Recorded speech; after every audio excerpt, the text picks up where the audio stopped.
Video number 13, Role of Family and Friends in Recovery. Addiction recovery isn't something done alone, at least not successfully.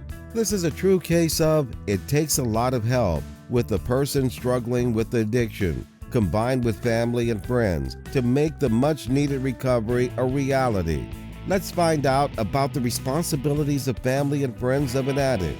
Number 1. Role of a family in addiction. Enabling. Enabling behaviors are those that directly or indirectly support your loved one's substance abuse. Enabling behaviors include using drugs or alcohol with your loved one so that you can keep an eye on things, keep your loved one out of trouble, or make sure he gets home safely. Keeping your feelings to yourself so that you don't upset or anger your loved one. Accepting your loved one's justification for his substance abuse. Minimizing the situation, such as by telling yourself it isn't as bad as it could be. Protecting your loved one's image or your own by minimizing the negative consequences of the addiction. Going out of your way to make it appear to others that everything is fine at home. Feeling guilty when your loved one has to face up to the consequences of the addiction, as though you should have been able to make things better. Codependency.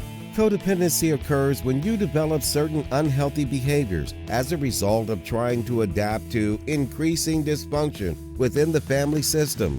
Codependency behavior includes worrying obsessively about your loved one's substance abuse, living in denial by lying to yourself or others about your loved one's substance abuse, avoiding contact with people outside the immediate family because you don't want to have to make excuses or talk about the addiction, neglecting your physical, emotional, and spiritual needs in favor of focusing solely on your loved one and their addiction, reacting irrationally or even violently to events related to addiction, low self-esteem resulting from putting all your focus on your loved one, misplaced anger at your loved one that ends up aiming at others, such as the kids or the pets, engaging in compulsive behaviors that are unhealthy but help you cope with the addiction, such as eating, shopping, or surfing the internet. Basing your mood on your loved one's mood. If they're happy, you're happy too. But if they're not, it can ruin your day. Number 2. Benefits of involving family members in treatment. It helps to increase motivation during treatment. It gives family members a safe place to voice their feelings and concerns. It gives the addicted family member the opportunity to understand how the family is affected by the addiction. It helps to ensure the highest possible level of family support during and after treatment. It helps family members identify and address any mental health issues that may contribute to the addiction. Number 3. Role of family in addiction recovery. Help your loved ones follow all treatment recommendations. You can support follow-through by helping your loved one remember to take all prescribed medications for one or both disorders, listening to any concerns about medication, such as their purpose, benefits, and side effects, and helping address those concerns, making sure appointments with treatment providers are kept, working with the treatment team to stay focused and help address any issues related to medication.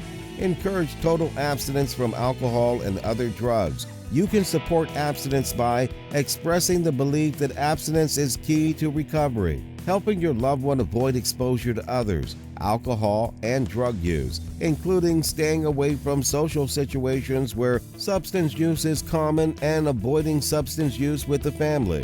Helping your loved one find and participate in sober recreational activities, supporting your loved one in developing a social network of sober people who support abstinence.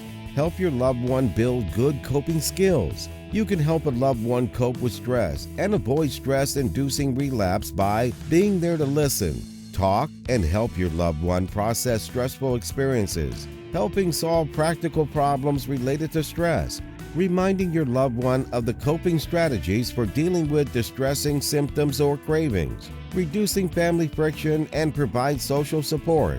You can reduce tension and be supported by developing good communication skills that minimize tension and maximize constructive support, being flexible and resourceful in the face of problems, letting one another know how much you care, Spending positive time together that is rewarding for everyone. Help your loved one create a sober peer network.